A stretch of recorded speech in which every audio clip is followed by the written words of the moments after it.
Original sound is on and we are recording, and now it's 5 o'clock. Yay! Yay! So here we are, another Zoom Tomb session. Yeah, thanks for joining me. I'm kind of excited about this one because I did just finish reading this great book, which I will bring up again. But yeah, it's great. So can people hear my dulcimer? Just thumbs up? Yeah, great, perfect. I do like to start with a tuning check. It's not strictly necessary because we're not in the same room together, but it's a good idea to tune your dulcimer every time you're going to play it. All of the tunes for now are in DAD tuning. Friendly reminder, that's going to change in June. In June we're going to mix it up with some different tunes that are tuned differently, as well as using a capo. So if those things you don't have, now's the time to get one. So this is my bass string. Hold on, that needs to get... There we go. That's my bass D. It's the D below middle C. People good with that? Got one thumbs up. And another thumbs up. Okay. This is my A string. Needs to go down just a touch. Yep, there we go. It's the middle string. And then that's the the melody string. I'll take that down just a notch. And that's good about there. And I do use a tuner. Y'all familiar with a tuner and tuning your dulcimer? I hope. Yeah. Okay. Good. Yes. Tuning is very important to get used to. If you don't have a tuner, it's a good idea to purchase one. These are only about 20 bucks. You can also get them tuning apps on your cell phone. Tuning apps on your cell phone don't work so well in a crowded room. If you're at a festival and everybody's trying to tune, this is not going to work really well, and so that's why I suggest either the Korg or the Snark. The Snark actually attaches to one of your tuners to make it even more precise. Okay, so we start with a few entry tunes. I don't want to call them easy tunes. They're not easy tunes. They're just tunes that we've played enough of so that we're familiar with them. And I am going to share my... Unless anyone has any questions before I start. No. If you have a question while I'm playing or something goes south, please just unmute and call it out, because I can't watch the screen while I'm playing. So just feel free to unmute and shout out your question, and I'll react somehow and get back to it. Alright, I am going to share my iPad screen now so that the music is on the screen, because a lot of people like that.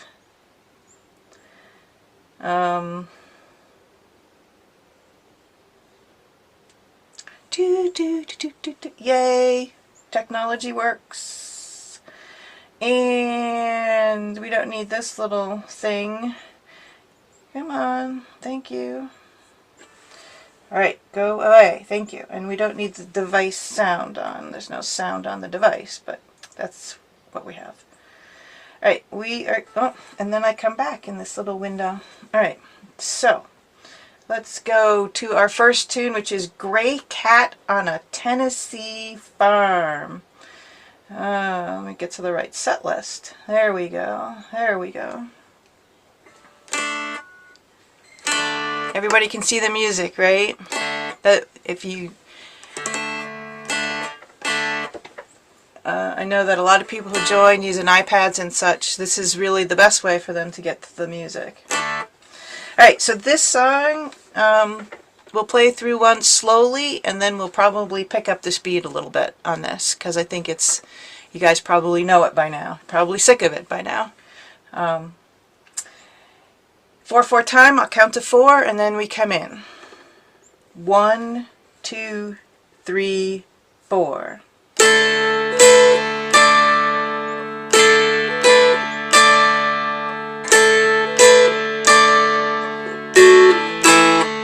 That repeats.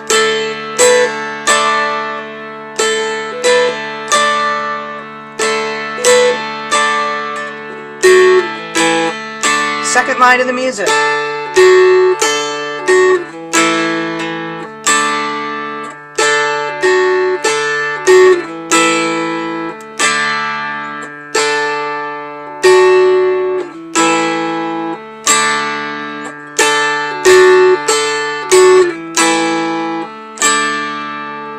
Hey, so far with me so far?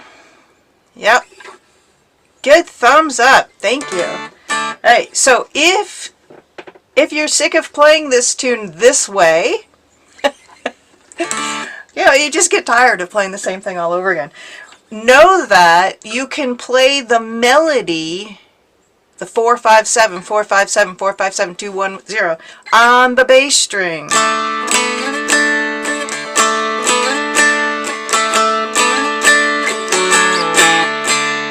Okay?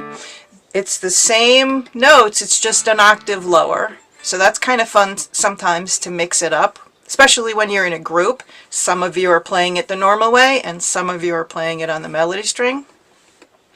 There are also other variations to this. So instead of doing 4/5/7, 4/5/7, you can do 4/5/7, 9/8/7, 4/5/7, 2/1/0. Okay, so that's another variation, to do 9/8/7 as that second measure. And then of course you can add in, I've just been kind of strumming out through all of this. You can actually add, you know, a better strumming pattern, right?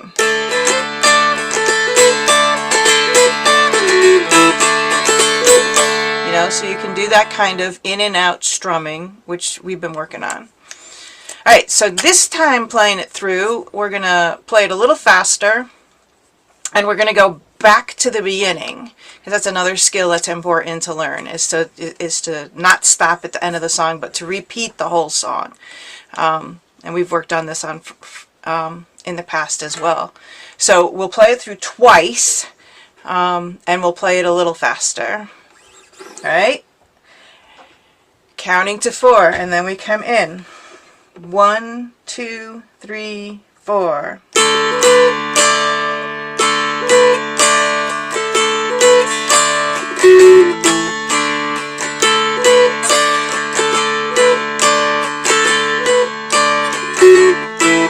Second line.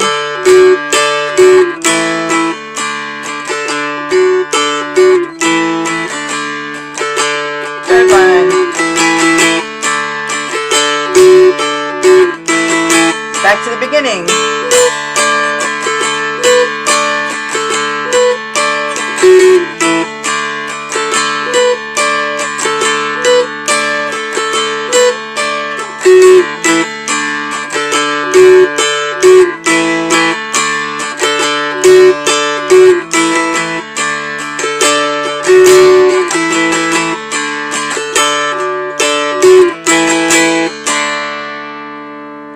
Alright, how did people do that time? Thumbs up if you were okay with that. Okay, got one thumb up, couple thumbs up. Good job. You know, one of the things to do is to play it slow, practice it slow so you're not making mistakes, and then incrementally speed it up as you get more and more familiar with the tune. Alright, the next song, oh, I gotta get my little pedal going here. And the next song I want to play is Whiskey Before Breakfast. I'm just gonna I want to change my dulcimer my camera to my dulcimer camera. Okay. And I'm going to turn off the share for a second because there's a... Oh, gotta go to Zoom and I gotta stop the share. Yo, stop. Okay. So, quick question. How many thumbs up if you feel really comfortable with whiskey before breakfast? Okay. Half the group. Yeah, so sort of. Okay. All right. For those that don't feel really comfortable with whiskey before breakfast, I just want to share a practice technique that might help you get more familiar with this song. So what I'm doing is I've got a very good steady pace going with my strumming arm. Okay, and you're strumming from your elbow, not your wrist. You know, you do flat picking with your wrist, but you strum from your elbow.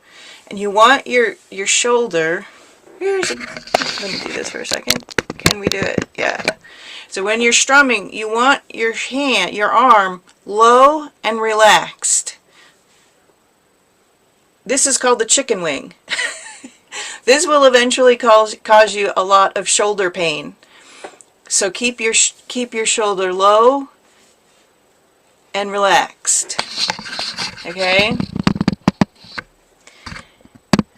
Yeah, don't do chicken wings, because that just scrunches all of this up. Alright, so in this case, I'm going to strum out and strum in very slowly, and I'm just going to play through the first 2 measures of Whiskey Before Breakfast, and I'll call out the frets as I do that. And I'm going to do it very slowly because I just want to demonstrate this technique. I'm going to use my strum to help me keep the rhythm of the frets. Alright, so 1, 2, 3, 4, 0.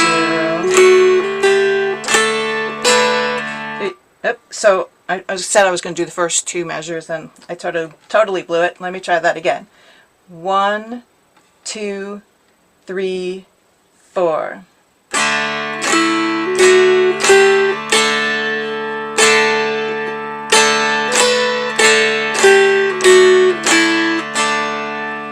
Do you see how when I strum and I'm moving my fingers, okay, I strum out for the open, strum back in for the 1, and I'm using my ring finger there because I know I got to go up some more. Then I strum back out for the 2, strum in for the 3, strum out for the 4, and then I come back without strumming because that's a quarter note, not an eighth note, and then I strum out again for the 4. So I'm really using my strumming to help with the spacing of this rhythm, okay, and the moving of my fingers. And it is a good idea, rather than doing a flat finger thing, to do more like piano fingers. Okay, because you want to get more of your fingers involved with playing different melody notes, especially in runs like this, where you're going...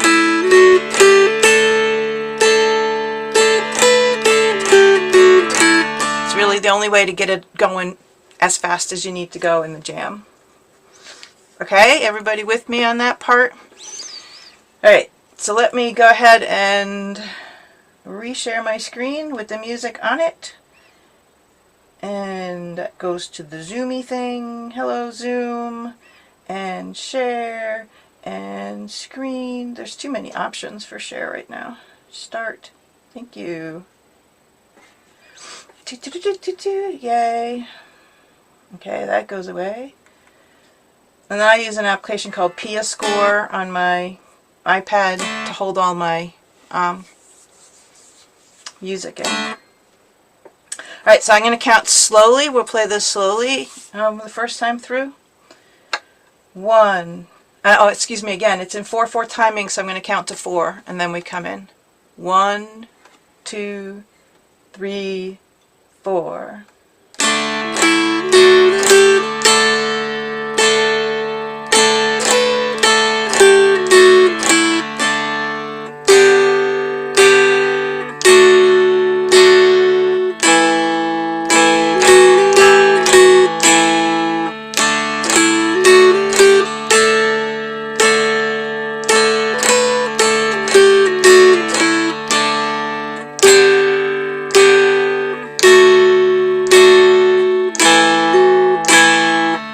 That whole section repeats.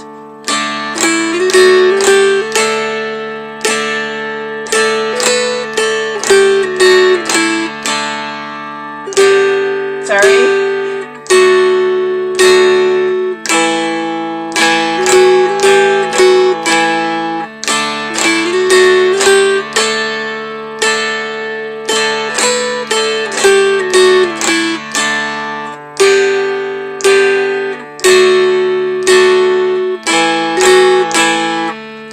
Third line.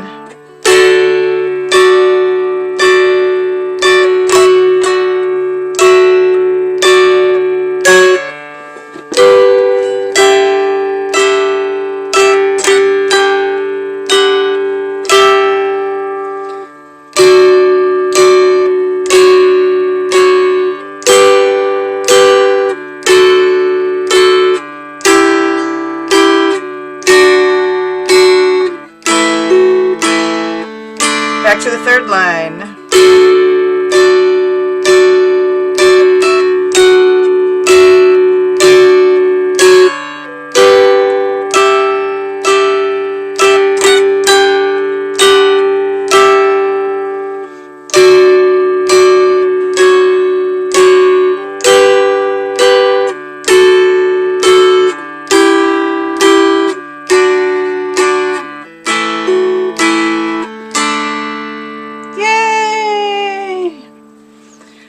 Alright, one more thing about this song. Again, I hate to keep turning the share off because it takes a little time, but it's important. So in the middle of that tune, you heard me make a timing error because I was like, well, what I had been doing is my dulcimer was way up here on my lap, and I can't easily reach like 9, 10, 11 when my dulcimer is this far up. Right? So in the middle of that song, I had to shove my dulcimer down so that this small bout here is right over my left knee. And this bigger bout towards the bottom of the dulcimer is way up in here. And I hold it there by use of a strap. So just bear that in mind, that it's hard to get up to these frets if your dulcimer is straight across your lap. That's just a part of getting up to the higher notes. Okay. Okay. I don't know what's going on there. But let's share again, because we're going to move on. Unless people want me to play through that Whiskey Before Breakfast faster. Does anyone want to play it faster? No? Big nose. Okay. Yeah. Yeah, okay. Move on, I think Jonathan is saying.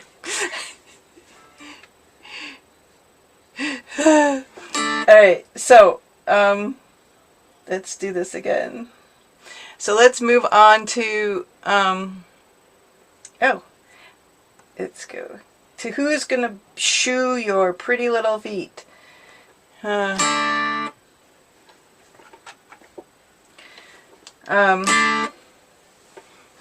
is a pretty song, and it doesn't go too fast. It's in 3/4 timing, so I'll count to 3 and then we'll come in. Oh, let's get rid of that so you can actually see the music. Oh, one thing about this song, at the very end of the second and last line of music, you see there's a little hat with a dot next to it on the notation, musical notation. That's a rest.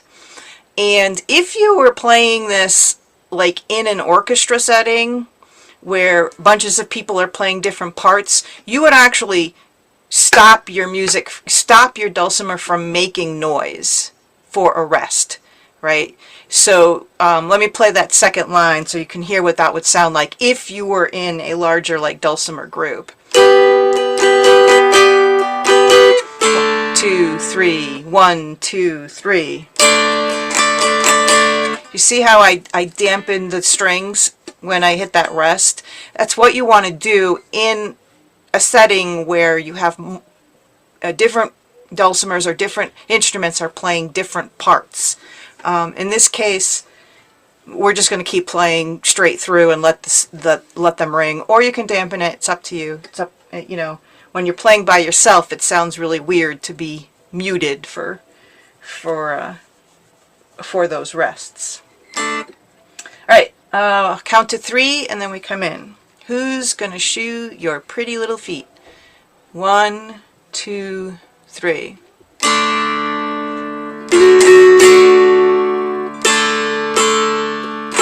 Yeah, I'm gonna start again because I messed up. I'm thinking, where am I? What am I doing? I'm playing the dulcimer. Okay.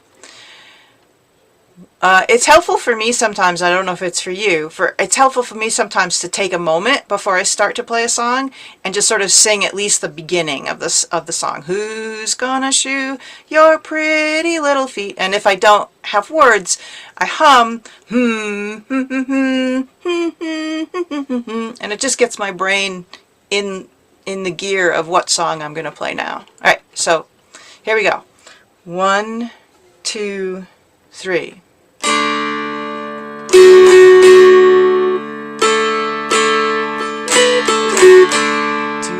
3. 2, 3. Rest. 2, 3.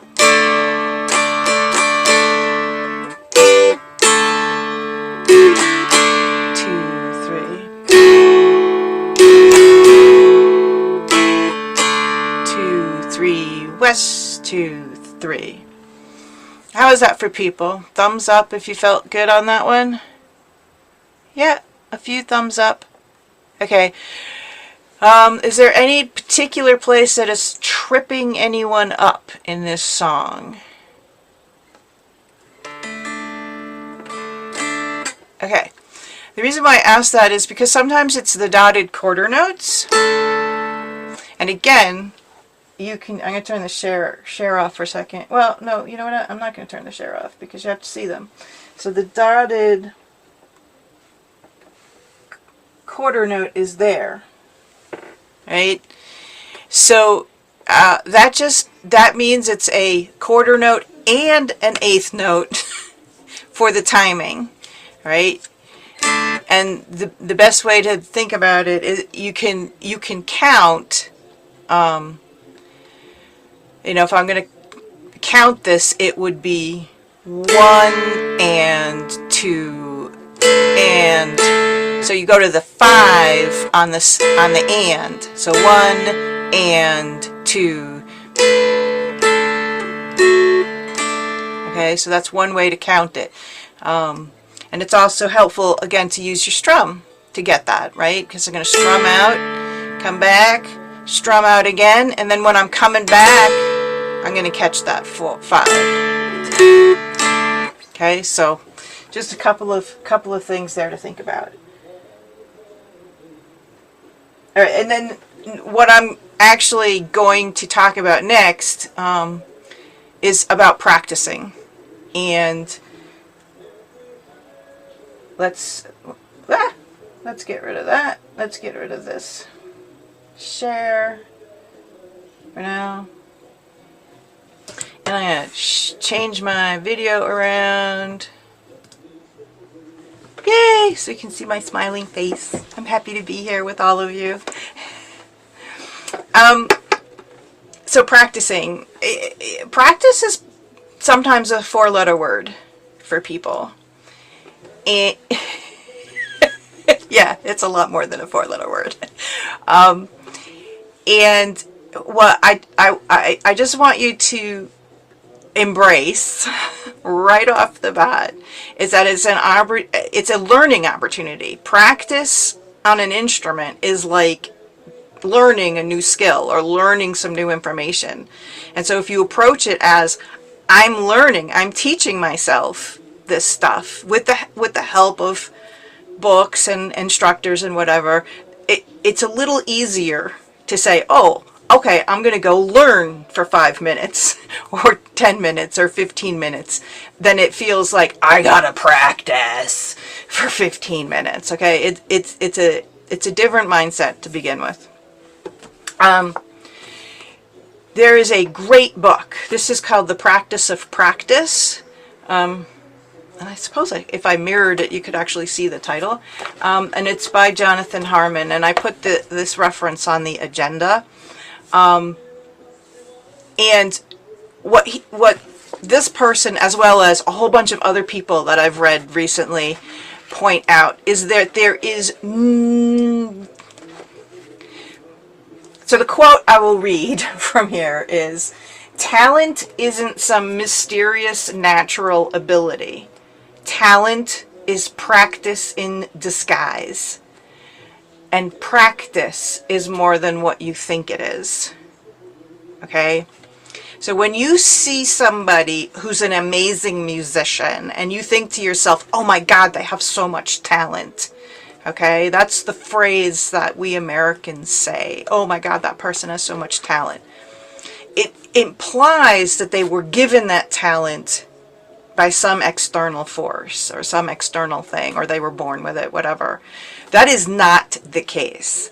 Every fantastic musician you ever known about or heard about acquired that talent through practice.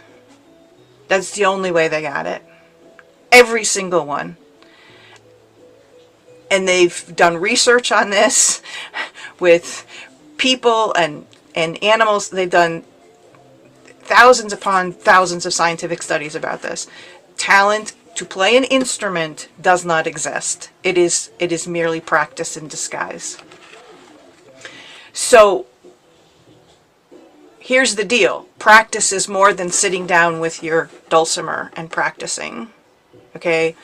Practicing also involves listening to other people play the dulcimer. It involves reading about playing the dulcimer. So if you don't have a subscription to things like Dulcimer Player News, time to go out and buy one. It's about, you read books about practicing. That all comes under the heading of practice. Okay? So when you do sit down to your dulcimer, okay, it's important to have a plan, right? Like today, so for example, if you wanted to learn whiskey before breakfast, okay, a plan you could take is to say, I'm going to practice the first measure in my 15 minutes of practice today. And that's the only thing I'm going to practice is that first measure, and play it over and over and over again, and play it very slowly. And as you get more comfortable with it, play it faster, right? So then the next 15-minute session you have 2 days later, you can play that. And then you move on to the second measure and you learn that measure. Okay, and one measure at a time, one practice session at a time, you will feel more comfortable with that song. And you'll end up memorizing it, actually, and being able to play it from memory. Okay? So that's an important part of practicing, is to go into it with, oh, today I want to try and work on this. Today I want to get a little bit better with that.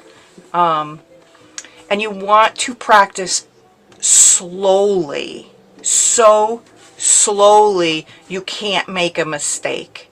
I know that sounds crazy because we all want to practice quickly, but let me just throw my dulcimer on. So when I talk about slow, I mean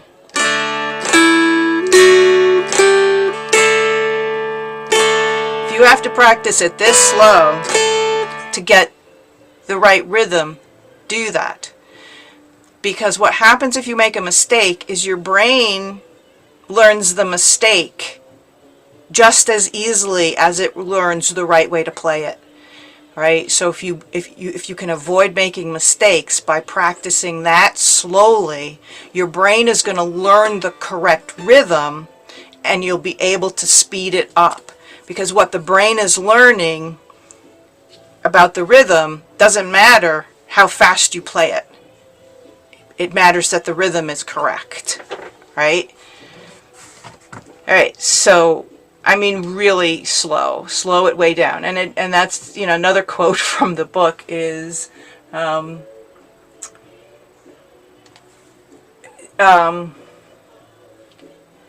practicing slowly enough to avoid mistakes is probably the single most difficult thing for beginners to do.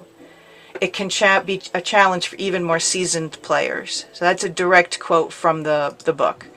And it is true. A lot of the songs,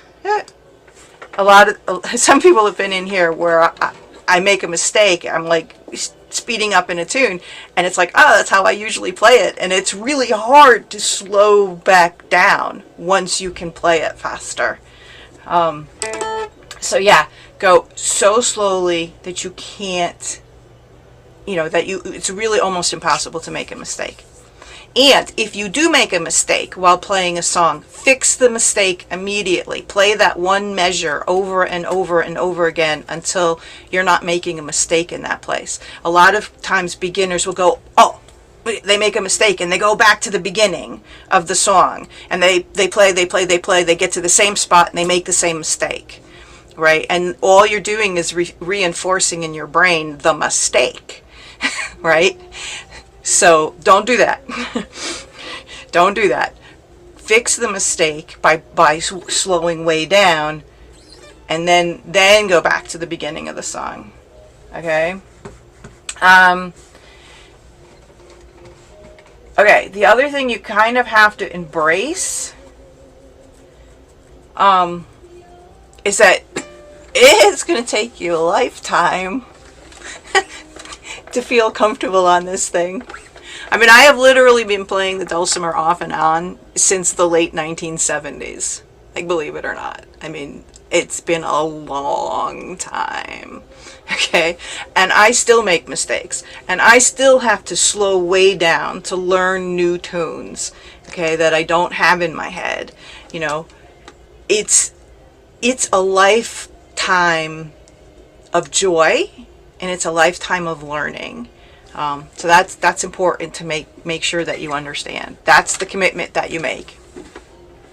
And then the only other last thing that I want to say about this is it's important to be in a place where you can hear, like what I said about if you make a mistake, you got to be able to hear that you made a mistake.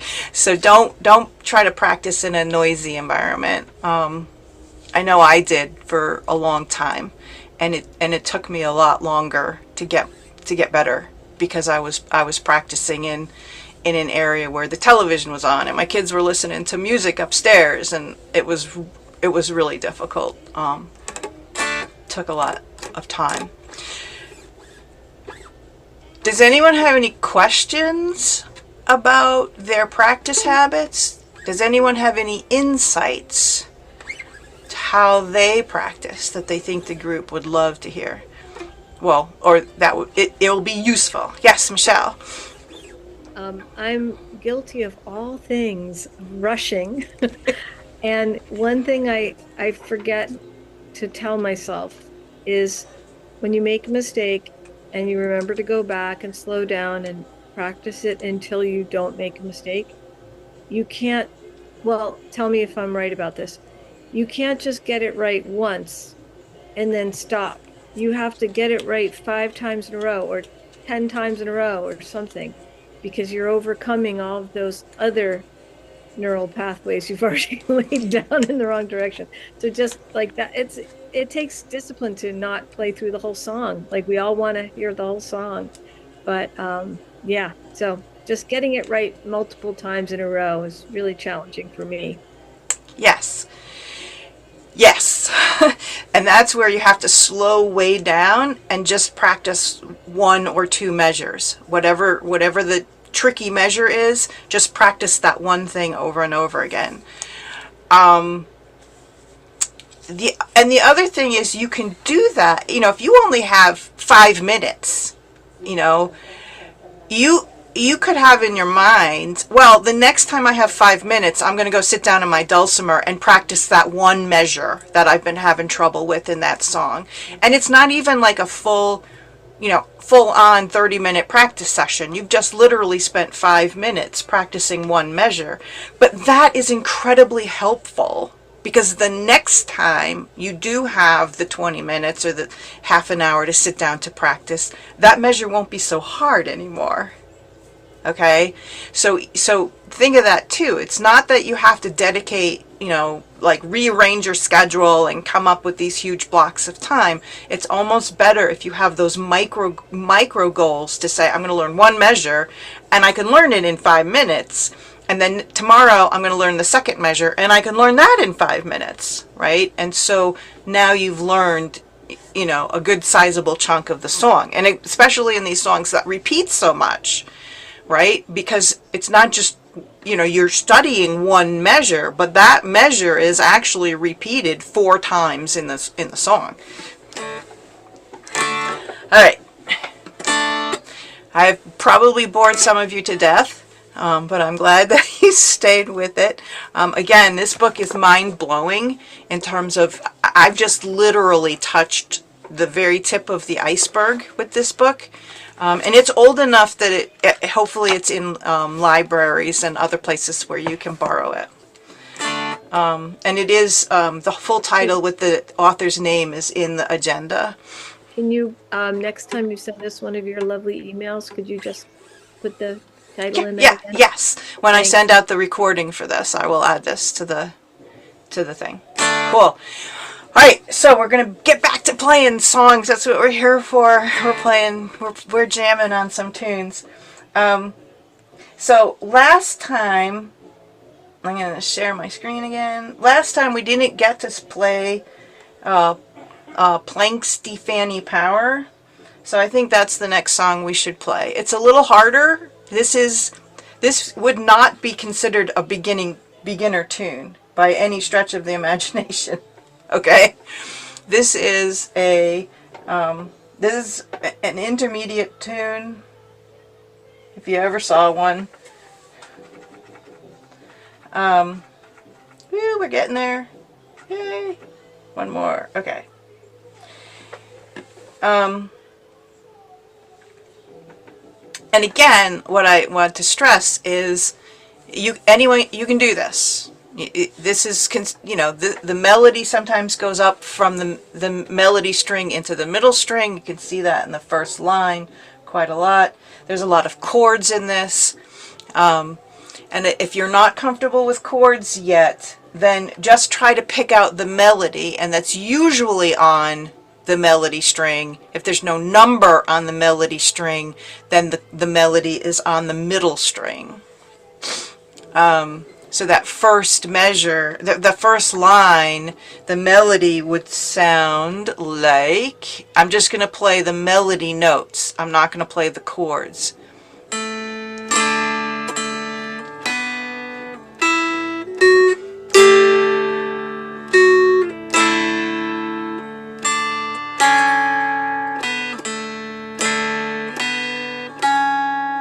Whoops. Right? So now at the end of the song, okay, the end of the line. So again, this is a stretch for some of you, but it's worth practicing. And again, practice it slowly, and pick out the melody. Some people like to highlight the melody notes with a highlighter, and that helps them see that. So the first 2 lines of this song repeat. And the second 2 lines repeat, just the normal AABB structure. This is in 3/4 time. I'm going to play it fairly slowly, very slowly, and hopefully we get through it. And if you have to, you know, just do melody, don't worry about the chords. That's perfectly fine. In fact, when I first had to learn this song myself, that's what I do. I pick out the melody first and just play the melody through a few times, and then that gets that rhythm of the melody in my head.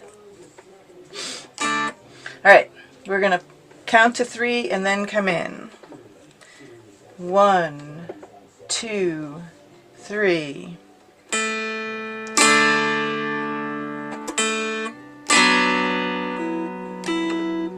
Sorry.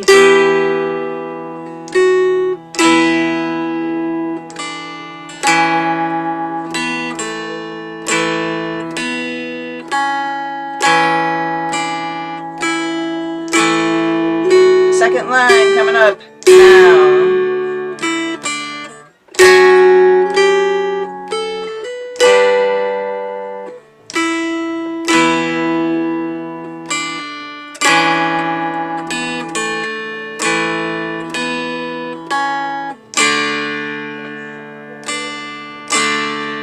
It's the beginning.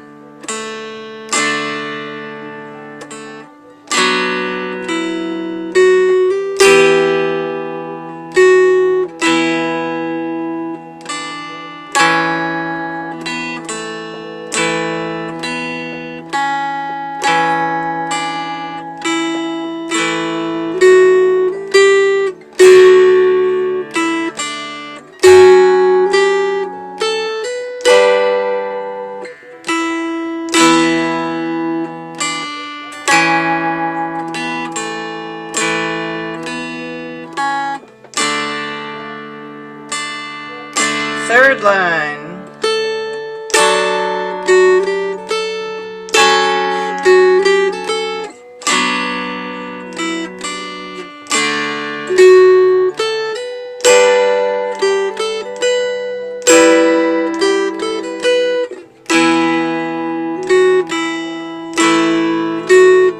Last line.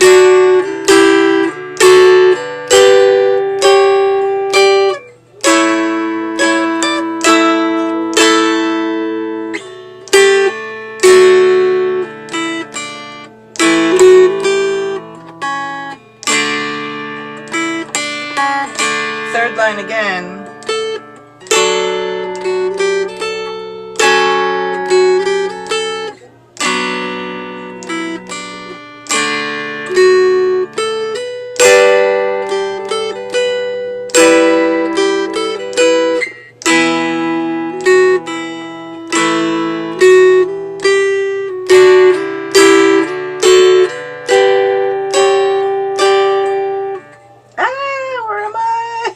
Sorry.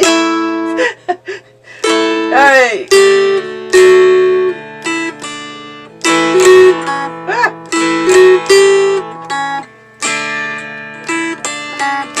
Alright, totally messed it at the end. I'm sorry. I've mentioned this in the past. This is a great song to actually practice in reverse, because the second part is harder than the first part.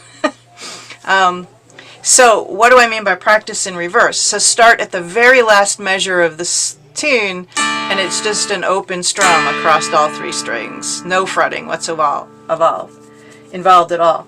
So then you back it up one measure, and this is the second to last measure of the song. So I'm down here now. Okay?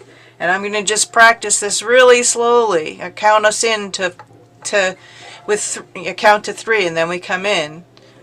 1, 2, 3.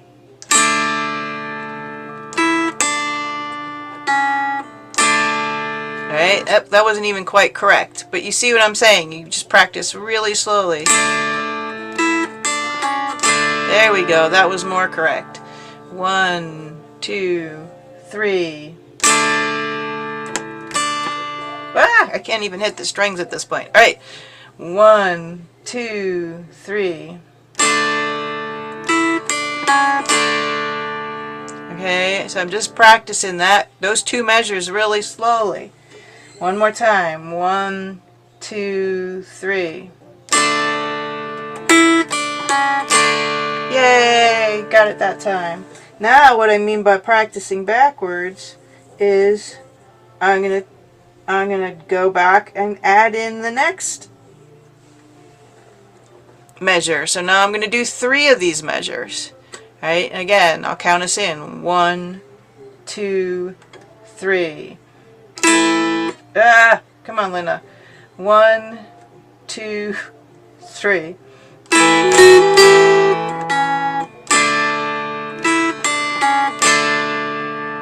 Alright, that's what I mean by practicing backwards. You start at the last measure and you work back, adding one measure at a time. And the only reason that works in a song like this is because the second part is so much harder. You end up practicing it more than the first part, which is easier. Alright, cool. So let's go back to an easier song and play Barlow Knife. Okay?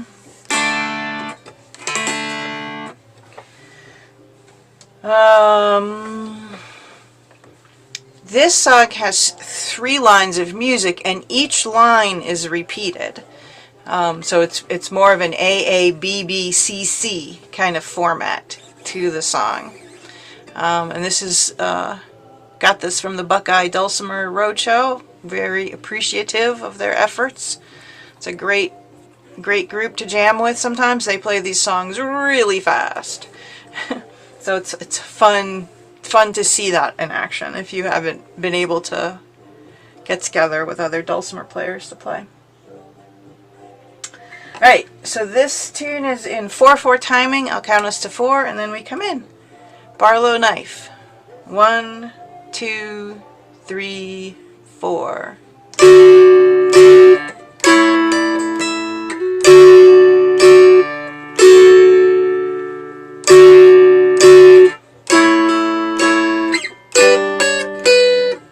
Back to the beginning.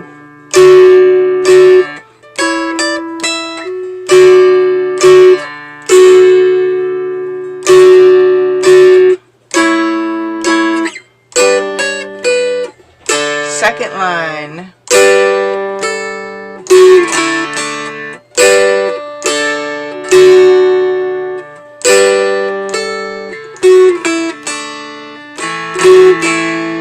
Second line again.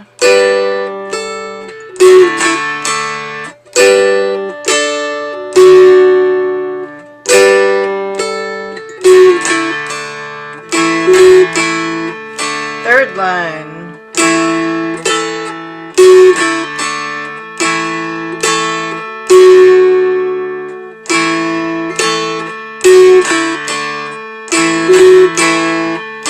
Third line again.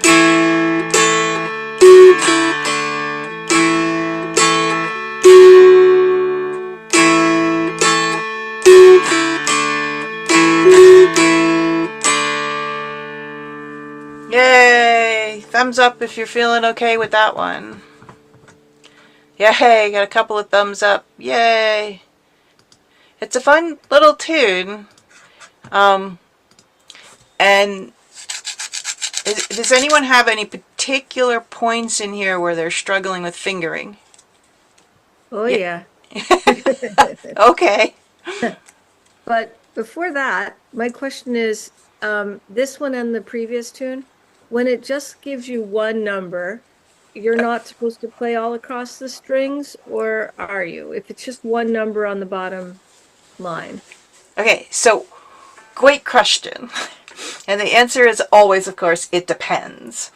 So in this, a lot of people will just play the strumming straight across the strings. However, in the 0, 5, 7 and then the 7, you don't pick up the 5, right? You just leave that down and strum both of those. And then you move everything to get the 4, 4, 6.5. And in this case, I might just pick the 7 and the 8, leaving those 4 strings, the 4 4s, to be ringing in the background. So that's really personal preference. A lot of dulcimer clubs will just strum across everything. Oh, I can't even do it. Come on. You know, they just strum across everything. So it's really personal preference. I think it's a little prettier to strum the first 2 and then do the 4, 4, 6.5, but then just pick the 7 and 8. That takes a lot of dexterity and it takes a lot of practice. So if you want to just strum straight across, strum straight across. The point is you don't pick up the 4 4s, right, that are down on the bass and the melody string until the next measure when you have to move to the 0, 5, 7 again. All right, so that's when I'm picking up the 4 4, and that's part of smoothing out your playing so it doesn't sound as choppy. You only have 3 strings and you want them to ring. And it's part of playing chords, right? You want that chord which is created mostly by the 4 on the bass and the 4 on the middle, to keep ringing in the background as you're playing the 7 and 8. So does that help with this song? Yes, okay. For Planxty, it's a little different because... oops, I went too far. Some of these notes... like, let's look at the beginning, right? Some of this stuff is in the middle string, right? So you kind of just want to pick that middle string out.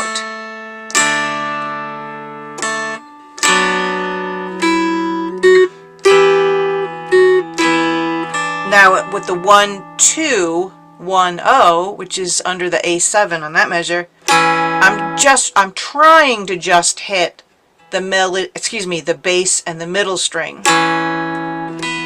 Because if I add the melody in there, see how distortion-y that sounds?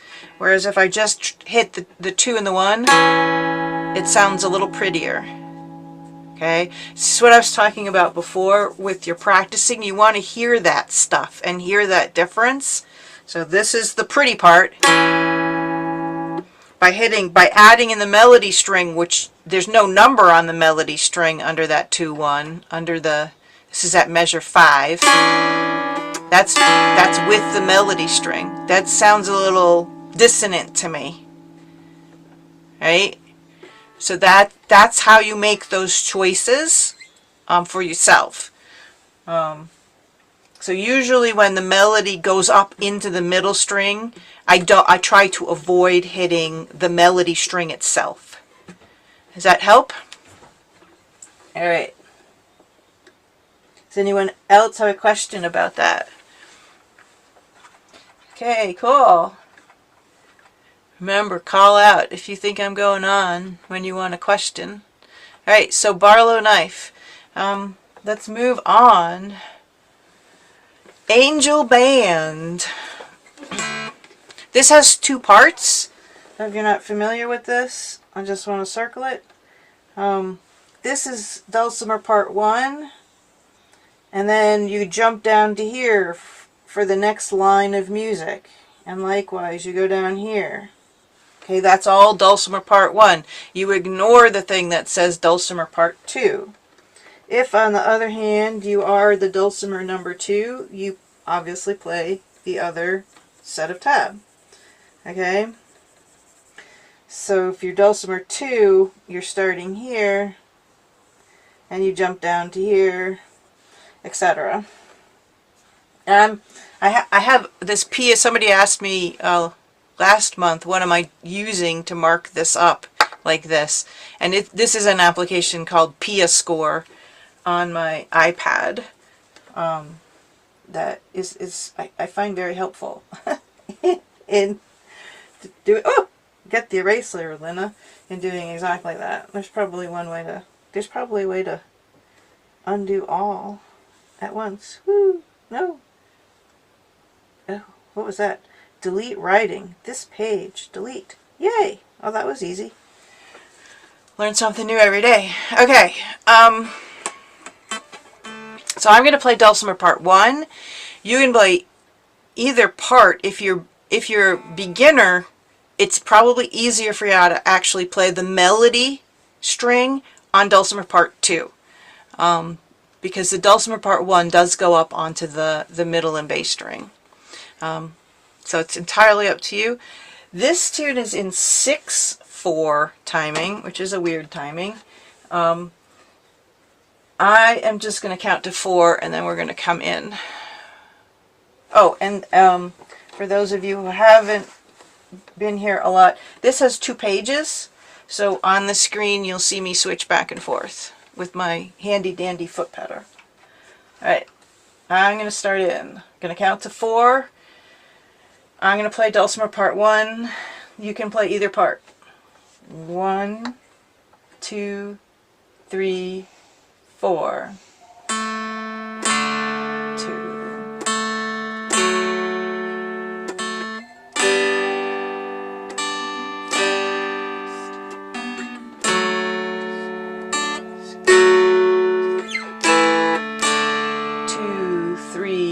1, 2.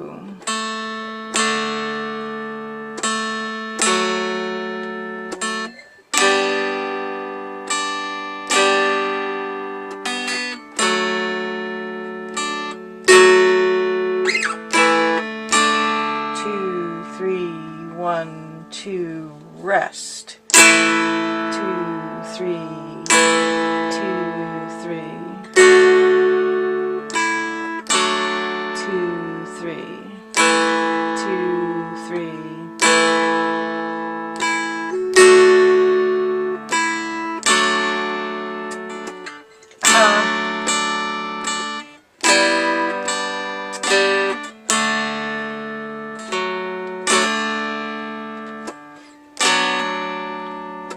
Messing it up, but we're going to come in strong. The third line of music.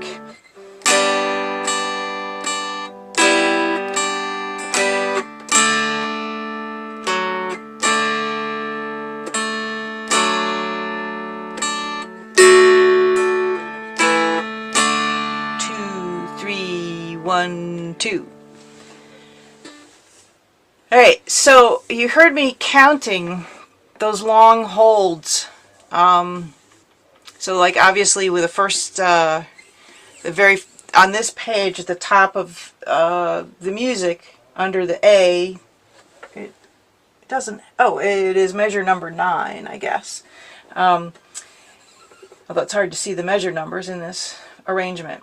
But where it says, "Oh Come Angel Band." So that first measure, 1, 2, 3, 1, 2, 3, you know, this is actually 6/4 timing, so this would be, actually you should count it, 1, 2, 3, 4, 5, 6. And then the next measure, 1, 2, oh, am I actually playing it right? Nope. 1, 2, 1, 2, 3, 4, 5, 6.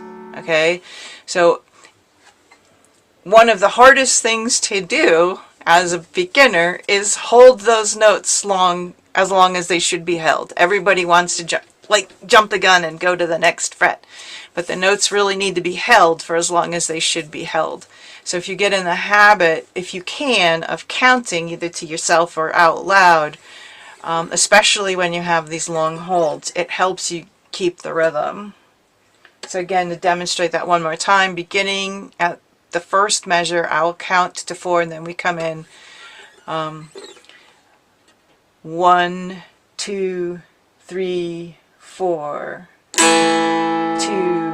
3, 4, 5, 6, 1, 2, 3, 4, 5, 6, 1, 2, 3, 4, 5, 6, 1, 2, 3, 4, 5, 6.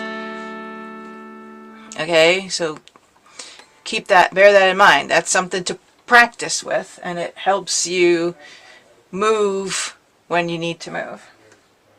Questions about that? Thumbs up, thumbs down, yay.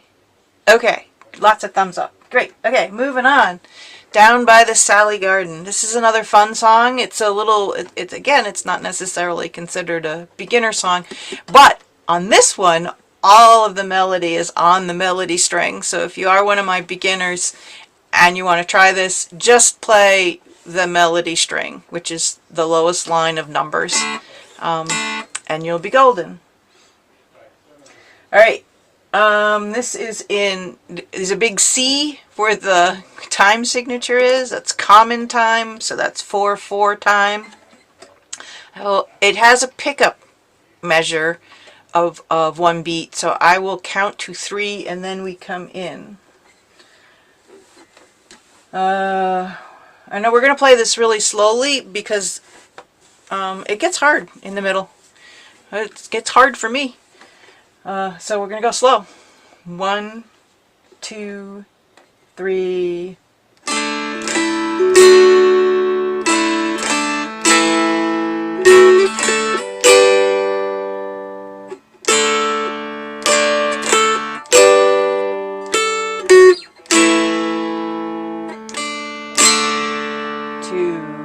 3.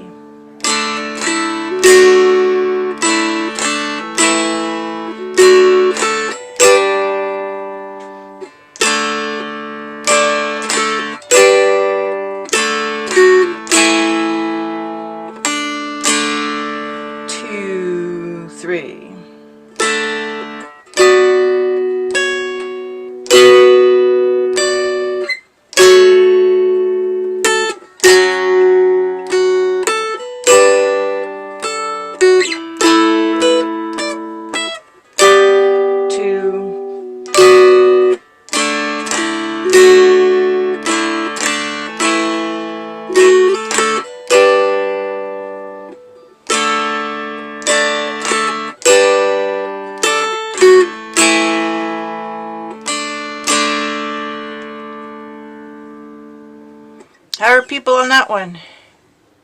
Eh, so, yeah. How about Jonathan, my expert? Okay.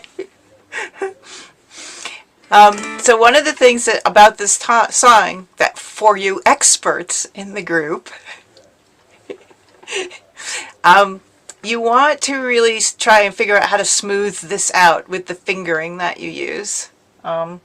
So for example, you got these big jumps. You're going in the 1 to 3rd measure.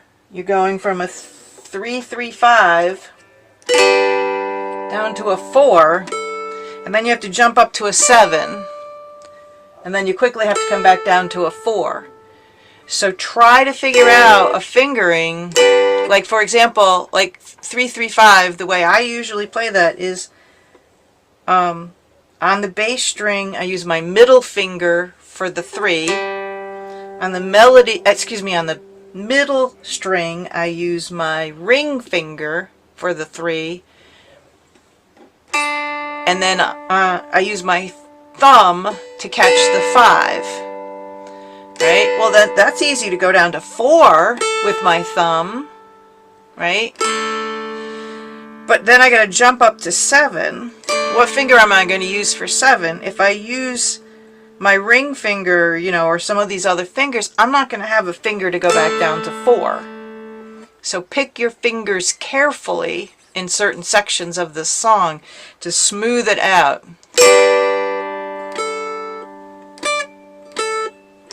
You know, whatever you need to do to make it sound like it's smooth instead of choppy. That's choppy and to be avoided. And that takes some doing with this song, actually. So if you're feeling you need a challenge, work on smoothing this song out. And if you're a beginner, just play the melody, learn to play the melody, and you're fine. The smoothing stuff comes with time. All right, Spotted Pony. Who's been practicing this one? Show me thumbs up if you've been practicing it. Yeah, okay. So this song, like Whiskey Before Breakfast, has this run of 1/8 notes in it. And again, you practice it slowly, get your strumming arm in motion, and you'll get it. No worries. Alright, it's in 4/4 time. We're going to count to 4, then we're going to come in. If you're a more advanced player, so try playing it on the bass string.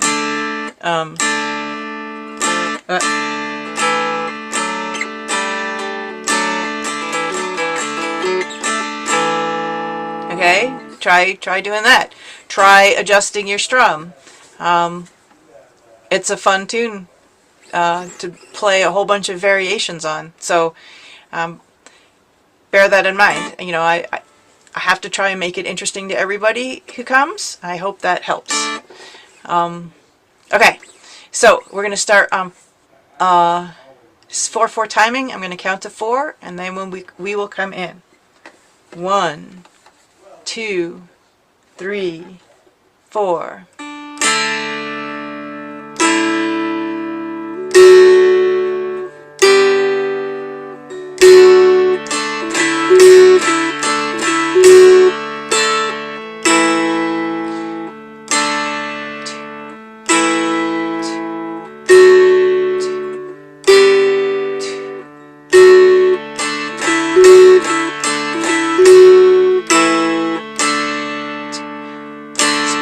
beginning.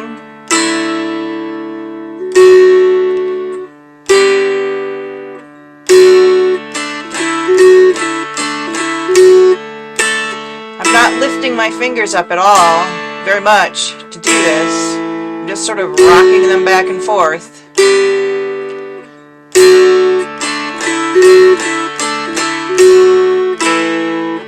Third line.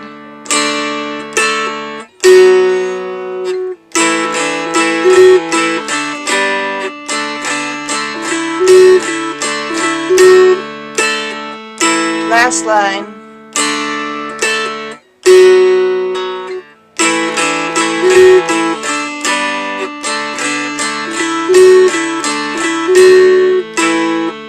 Third line again.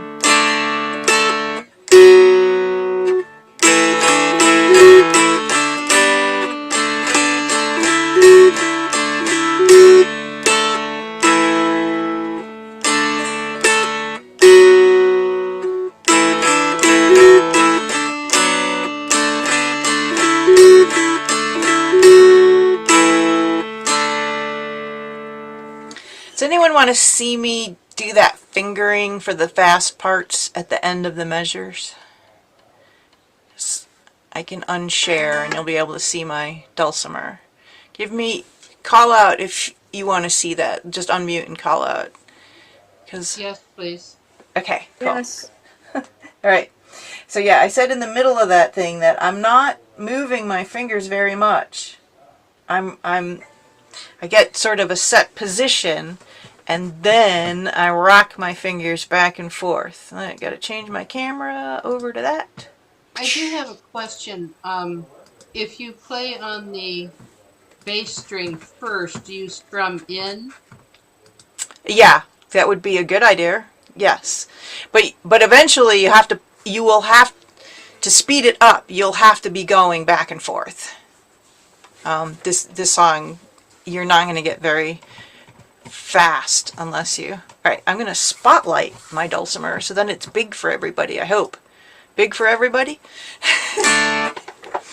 Hey, let's put that in so there's no shadow. Okay. Okay, I gotta stop that, and I gotta go over here. Alright, so I'm just looking at the section. So the song starts open 1, 2, 3, right? And then we get sort of to the fast part. Now I am sort of anchoring my hand here, right? And now I'm on that 2, and all I have to do is lift up my thumb, but I'm not moving my hand way up here, right? I'm leaving my hand literally down here. So 2, open, 1, my ring finger is on 1 to get the 1, then my thumb is on 2, and then I go back down for 1, lift, open, ring 1, thumb 2, slide for the 4, and then these 2 fingers are almost in position to just drop down on the 1, 0, 1. Okay?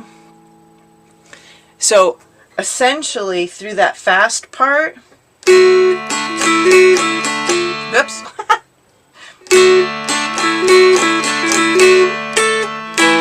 So that intersection, my hand is just rocking back and forth and staying in this one place. You want to minimize the movement of your fretting hand as much as possible. Okay, and that just, it allows you to get these fast fiddle tunes under your fingers. For this B part,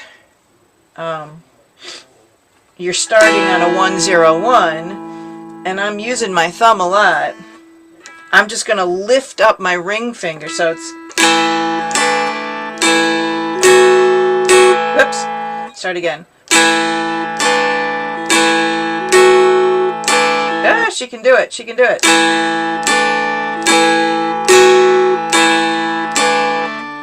Now I have to switch to get the 3, 1, 0. But it's a hold compared to the other notes, so that's okay. And then I lift up for the open, but then my finger is right back down to go on the 1 in the middle.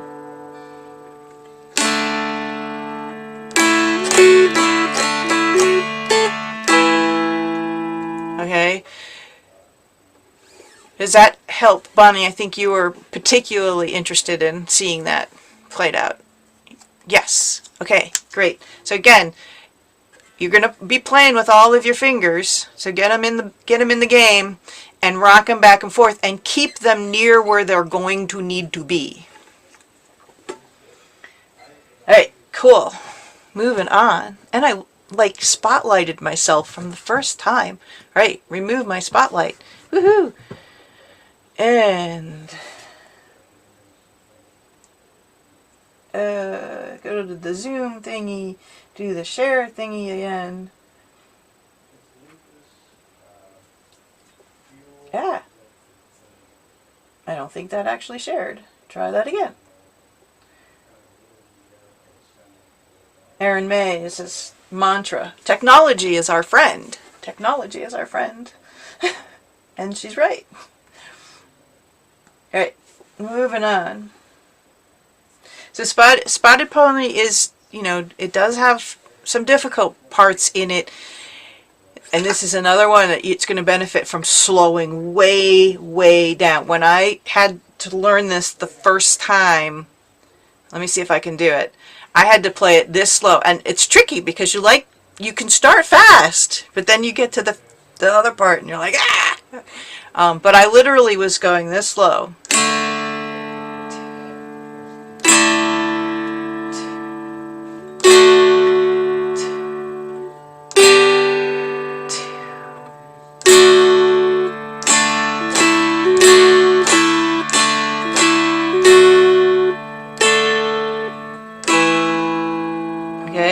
That's painfully slow. I recognize it's painfully slow, but you have to consider, your brain has got to get it correct, right? And the only way to do it is to get it to slow. And once you play it that way a few times, you'll get it. Your brain will let you go faster, because that's what your brain is doing. All right, The Blackest Crow. We got about 15 more minutes. So we have 4 waltzes. Well, Soldier's Joy. Somebody call out and say what their favorite waltz is that they want to play of the 4. We have Blackest Crow. Southwind. Southwind. Okay. Does anyone have another favorite after this one? We'll cue it up.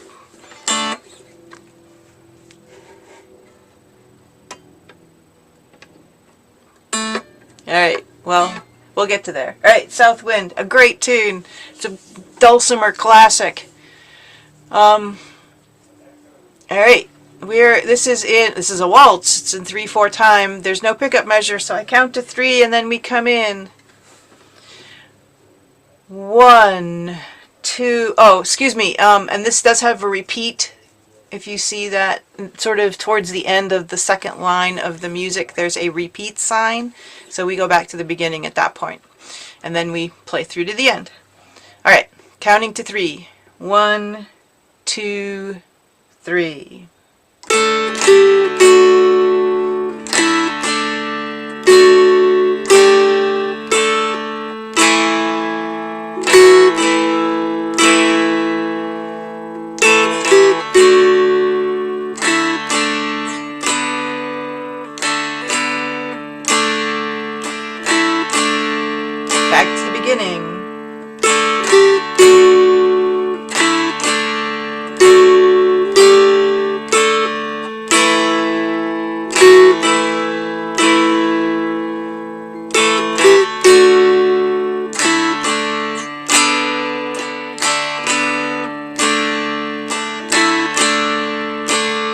Part.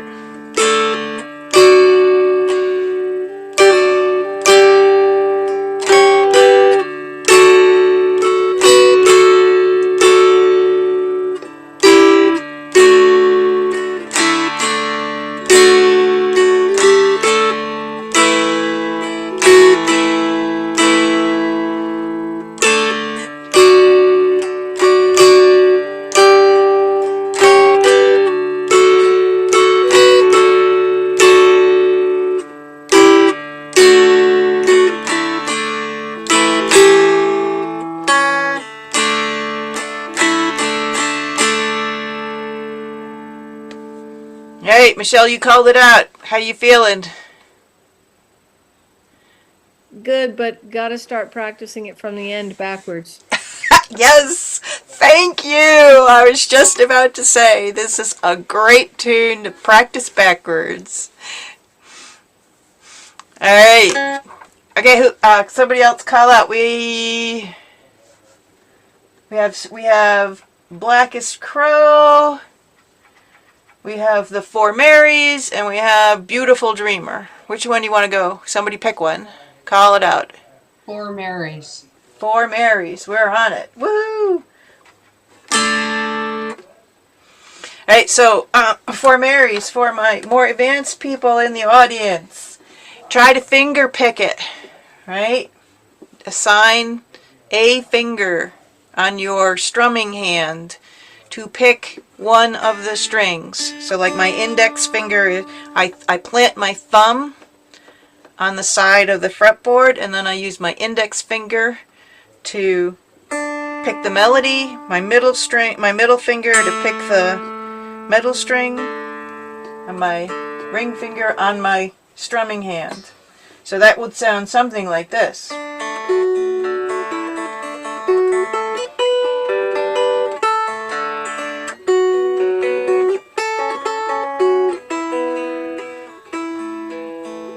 It's really pretty. So it's something to strive for if you're a beginner, and it's something, if you're more intermediate, it's something to really work on, because it's very rewarding. Okay, this is in 3/4 time. There's a pickup measure. I will count 1, 2, 3, 1, 2, and then we come in.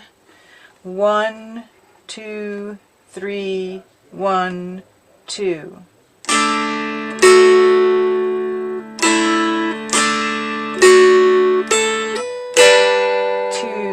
3, 2.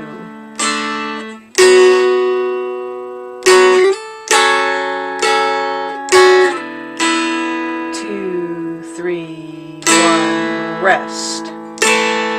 Woo.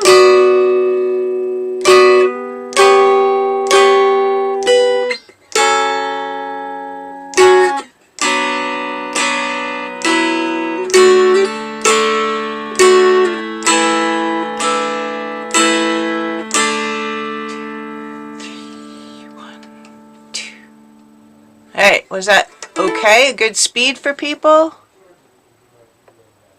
We'll go How do you find the finger pick music? So yeah, essentially, once you go down the road of finger picking or flat picking, the rule you have to remember is that you have to play the melody in the rhythm. So, like for example, if I'm going to play the first line of the music, I might have enough time to just do the 0 for the first note of the song is on the melody string, and just pick the middle string, but I don't really have time to go all the way because I got to go on to the next note. But with the next note, I have a longer hold, so I can get the bass string in there. And then the next couple of notes, the 1, open, these are all quarter notes, and I'm just doing the melody string and the middle string for those. The next is a long hold, so I can actually go all the way out to the bass string and come back, because I have enough time because I'm holding that whole note. So on the quarter notes, you're making them 8 by doing the 2 in the bass from a 0 on the middle. You got it. Absolutely. Okay. Absolutely. And, people have different ways of teaching this. Some people teach a finger picking rhythm. I let the note durations drive how I peck.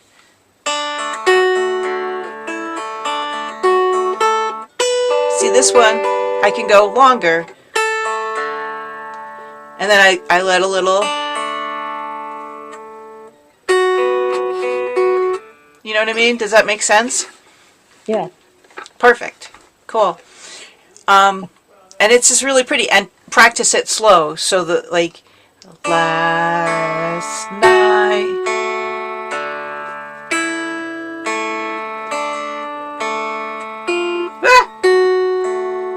How That's my, about a third measure on the second line?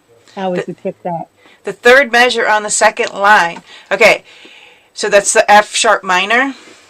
So that's, again, I'm going to go out with the 2 2 4, and I'm dropping my pinky on the 2, and then I just do the 2, keep the 2 on the middle string, and then move it all down.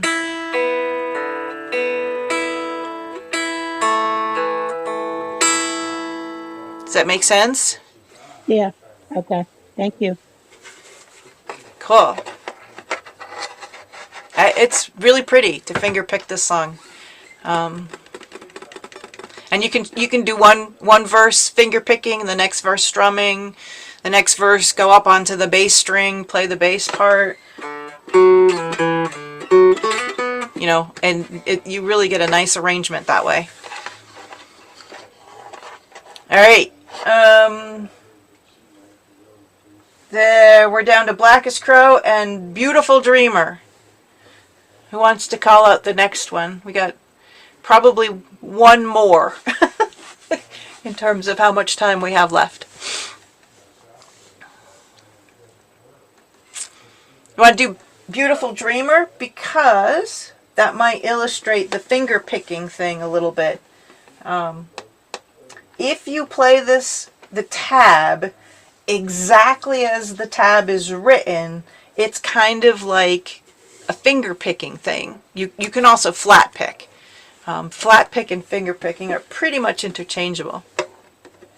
But for example, I'll just play the first line of this song, finger picking.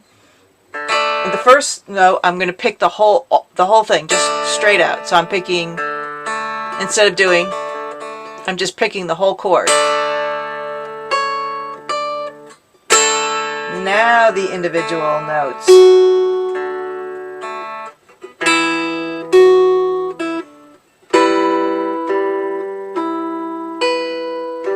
Second line.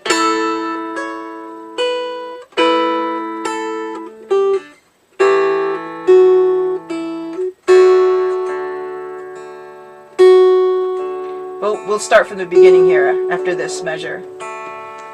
Okay, see how pretty that is? So, like, give me a thumbs up if you think that's pretty. This song, this is one of these 4 waltzes, actually, in this group of waltzes, are the songs that made me fall in love with playing the Mountain Dulcimer, because nothing I could find sounds like that, and it's just absolutely beautiful. All right, so How do you play 5-4-3? 5-4. Starting from the bass, 3-4-5. Right, that's the end of the first line of music. Is that what you're talking about? Yeah. Yeah. Okay, so I have my middle finger on the bass string, my index finger on the 4 on the middle string, and my thumb on the 5. That's pretty much the only way I personally can play this on my dulcimer. Well, I have arthritis, so I play ring, middle, and index. Yeah, so that's a stretch for me on my dulcimer, but I think I can get that.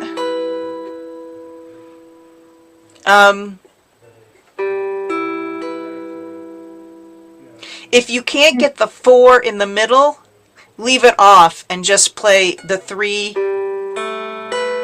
because it's a G chord, and that would be fine. You strum all 3 notes when you're finger picking it? So, yeah, you can strum it. Some people strum with their finger, like that, just strum across the strings. I tend to just pick them with my fingers all at the same time. Right? But yeah, a lot of people would strum across, coming out to in. Okay. I tend to just pick them all. Okay. everybody with us so far? Okay, so it is 6:26, so let's work through this song again. It's a 2-pager, so it's going to flip when we get to the second page. We'll play it very slowly. It's in 9/8 timing. I'm not going to count to 9 for us to come in. So I'll count to 3 and then we come in. All right. 1, 2, 3.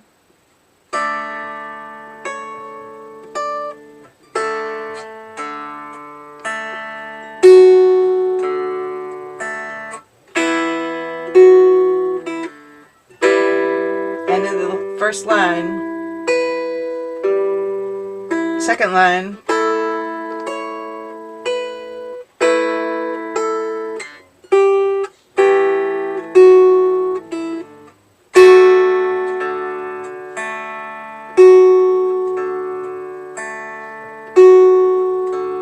third line,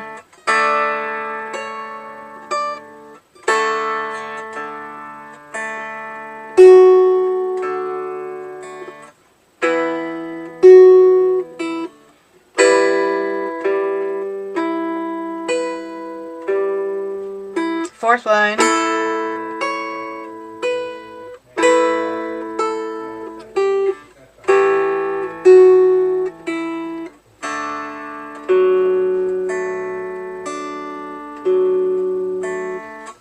last line on this page.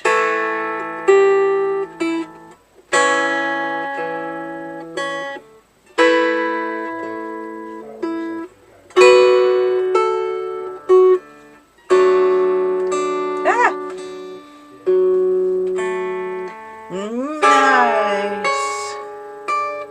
Woo.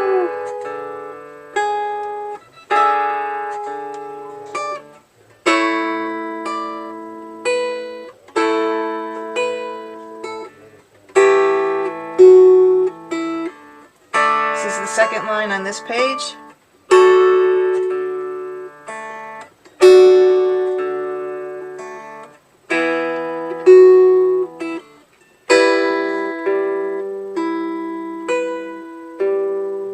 Third line.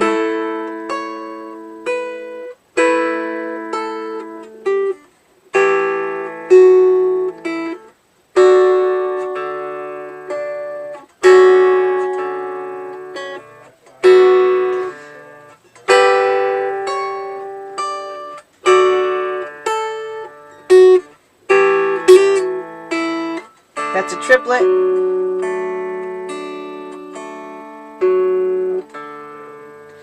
And I mentioned, so there's that triplet at the end. I mentioned if you can't get the triplet, just play, so from the beginning of that last line.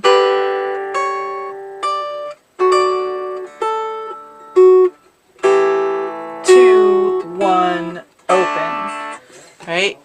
The triplet is 3 notes that have to be played in the same amount of time as 1 note. So they can be fun to play. Alright, we are at 6:30. Woo! Let me stop the share, so we can... Okay, and change my camera around so you can see what I look like. Ah! My crazy hair. How is that, guys? Is that good? That was good. Alright.